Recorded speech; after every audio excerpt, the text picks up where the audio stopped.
Get 3 coffins ready. Hey guys, you just entered the movie cage and got a little bit of a news story for y'all, something that caught me genuinely off guard when I saw it.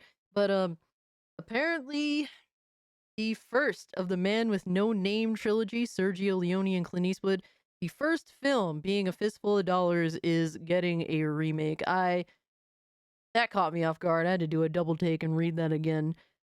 This uh this is an act of desecration as far as I'm concerned. And mind you guys, just to let you guys know a little bit about me, some of you obviously do know me, and some of you may not know me, but I'm a brutally honest person. If you're familiar with my gaming channel, Cult Classic Cage, yeah, I just say what I want to say. I say what I mean, and sometimes we curse, and that's just what it is. So you guys are gonna get my honest, genuine thoughts on this. First off, I'm not happy. I'm not happy that this is happening, but let's get into the details. This one is wild, man. This is from Deadline. Sergio Leone and Clint Eastwood classic A Fistful of Dollars is getting a remake from Hollywood and Italian industry vets. And like that's apparently supposed to sell it to us or something like that. But to get into the details, Sergio Leone and Clint Eastwood classic A Fistful of Dollars is set for a movie remake from Eurogang Entertainment, the company founded by Hollywood vet Gianni Nunari 300 and Simon Horseman magazine Dreams, alongside Italian producer vet Enzo Sisti Ripley of FPC and Rome based. Like any of this is supposed to matter. Like this is so supposed to somehow sell us old school fans on this film getting a remake. Hit Western, A Fistful of Dollars, story wandering gunfighter. Yes, we know as longtime fans of cinema, okay, as pretentious as it is to throw the word cinema around, I mean, I guess it's fair to say that the Man with No Name trilogy is genuine cinema. Sergio Leone was one of the greatest directors of our time, and really, Clint Eastwood's performance in those three films is absolutely phenomenal. And I happen to feel like this is starting to happen, particularly with Clint Eastwood's films. This is the beginning, in my personal opinion.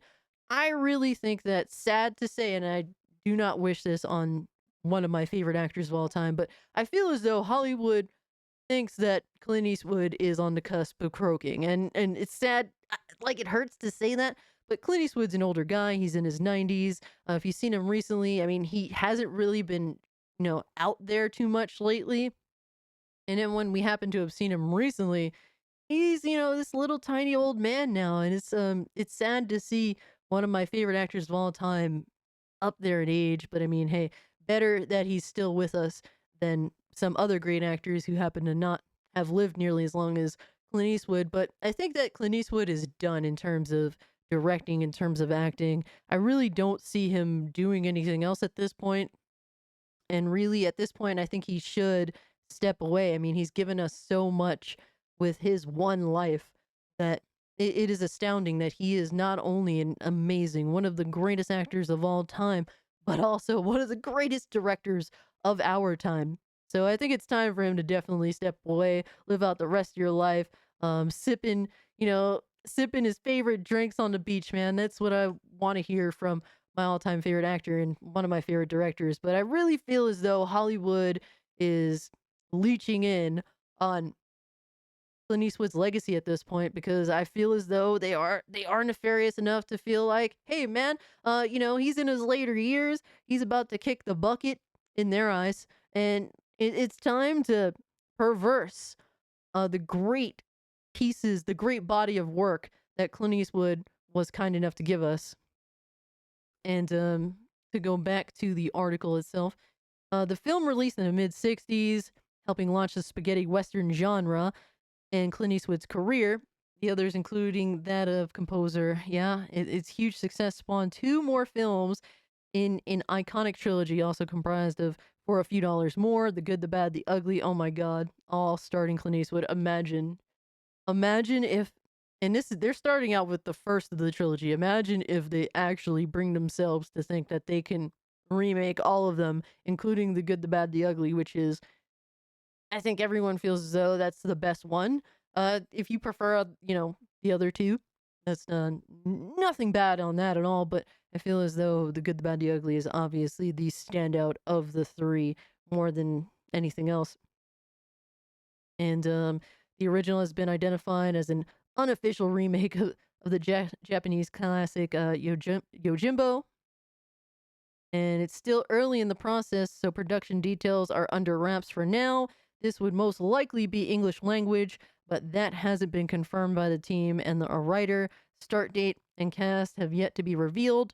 There hasn't been a significant remake of the original movie to date, but 4 years ago they did report on a Mark Gordon TV version being in development that one didn't come to fruition. And it feels as though they're trying to push it like, "Oh, it's Italian, man. Give the Italians a chance." Like as someone who's part Italian myself, I'm like 1/4 Italian. I don't care. I I do not want this film remade. This film will stand the test of time, just like a large amount of Clint Eastwood's work. There is no reason for this film to get a remake. I think you guys are gonna find that on this channel I'm going to talk about a lot of classic film, ideally, and also in good in a relatively positive light. Whereas with remakes and modern day Hollywood, I'm probably going to be overtly negative and um, cynical because that's just honestly how I am at this point, and I'm extremely cynical. They will not respect this film. I'm not even a fan of something like the True Grit remake. I'm not a fan of that at all. It was, not I don't understand the appeal, but hey, man, there's actually a lot of people have given me pushback on that, and to each his own. I think that at least in comparison to the True Grit remake, comparison to what they probably would do in modern day, within the next few years to this classic, I feel as though maybe I'll look differently at the True Grit remake, maybe in more positive light than, what they're trying to do, with, Clint Eastwood's classic, man, A Fistful of Dollars. I'm floored that Hollywood thinks that, they could do this. Hollywood has the balls to do something so disgusting. But guys, let me know what you think about this in the comment section down below. I definitely wanted to make a video talking about this. And I guess I'll keep you updated, man. If you can, like the video, share the video, subscribe to the channel. I don't know what else to say. It's so weird. It's like new channel, don't oh man. But you could follow me on Twitter for updates if you want to continue the conversation. And yeah, guys, with all that being said, I'm out. Peace. I don't think it's nice you laughing. You see, my mule don't like people laughing. It's the crazy idea you're laughing at him. Now, if you apologize like I know you're going to, I might convince him that you really didn't mean it.